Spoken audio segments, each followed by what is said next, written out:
sapagkat pinalitan nila ang katotohanan ng Diyos ng kasinungalingan at sila'y nagsisamba at nangaglingkod sa nilalang kaysa lumalang. Lumuluhod tayo, lumuluhod tayo kay Maria, lumuluhod tayo kay Pedro. Yung buhay na si Pedro, lumuhod sa kanya yung isang tao, pinagbawalan niya eh. Basahin natin ang 10:25 ng Gawa.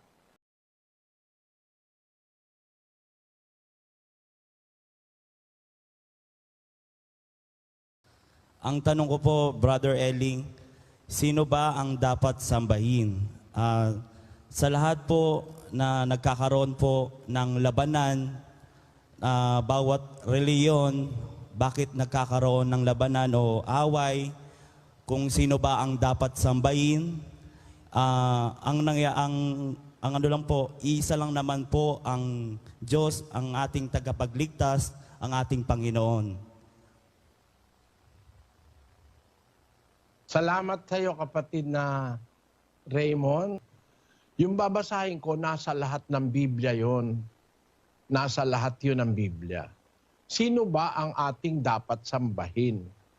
Ayon sa Biblia, ang dapat nating sambahin, yung lumalang sa atin.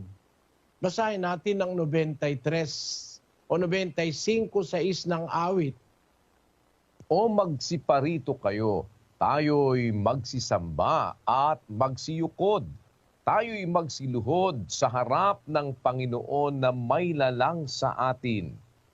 Asa mo sa Kapampangan, kapatid na Daniel. O lapit kayo, tara, sambatamo at duko. Tara, siklawd tamo king arapan ng Ginoo at talapaglalang kekatamo. In kay katamong dapat samban, in kay katamong talapaglalang. Aliwaring may lalang.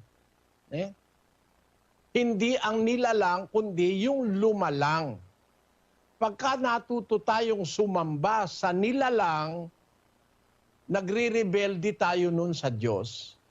Ayaw ng Diyos nun. 1:25 ng Roma. Basahin natin sa Tagalog at Kapampangan, kapatid na Daniel. Sapagkat pinalitan nila ang katotohanan ng Diyos ng kasinungalingan at sila'y nagsisamba at nangaglingkod sa nilalang kaysa lumalang na siyang pinupuri magpakailanman siya nawa.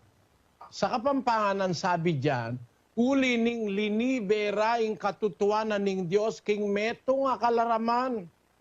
Simbande at siwan ing lelangan kesa king linalang. Kalaraman pala, ing samba ka king lelangan. Dapat ing sasambanta mo ing linalang. Doon tayo luluhod, doon tayo sasamba. Yung lumalang, hindi yung nilalang. Kasinungalingan yon, it's a lie. They changed the truth of God into a lie and worshiped and served the creature more than the Creator, who is blessed forever. Amen. Kaya napakalaking kasalanan sa Diyos, sasamba, hindi doon sa lumalang, kundi yung nilalang ang sinasamba ng iba. Kahit nga anghel, hindi natin dapat sambahin dahil nilalang din yun eh. Ang dapat nating sambahin, yung lumalang. Nasa pasyon pa rin yan ng Katoliko. No? Sabi doon sa pasyon, sukat mong maalaman, sulat na naman, Diyos nga lamang,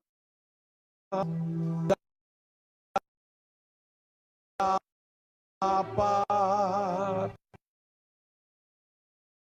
Quran at sa gabit araw. Ganon. Ang Diyos nga lamang. Siya lamang ang dapat naluhuran at sambahin gabit araw. Yan ay pasyong Katoliko. Sinulat ni Padre Mariano Pilapil sa pahina 40. Ang nangyayari sa atin, kung sino-sino niluluhuran natin.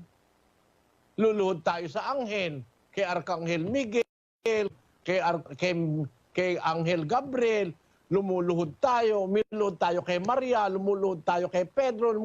Yung buhay na si Pedro, lumuhod sa kanya yung isang tao, pinagbawalan niya eh. Basahin natin ang 10:25 ng Gawa. Pasok ni Pedro ay sinalubong siya ni Cornelio at nagpatira pa sa kanyang paanan at siya'y sinamba. Datapwat, itinindig siya ni Pedro na sinasabi, "Magtindig ka, ako man ay tao rin." Kapampangan ang sabi diyan, at milyari niyang linubyay Pedro, i Cornelio selbungane, migsi Claudia kareng bitis na, simbane.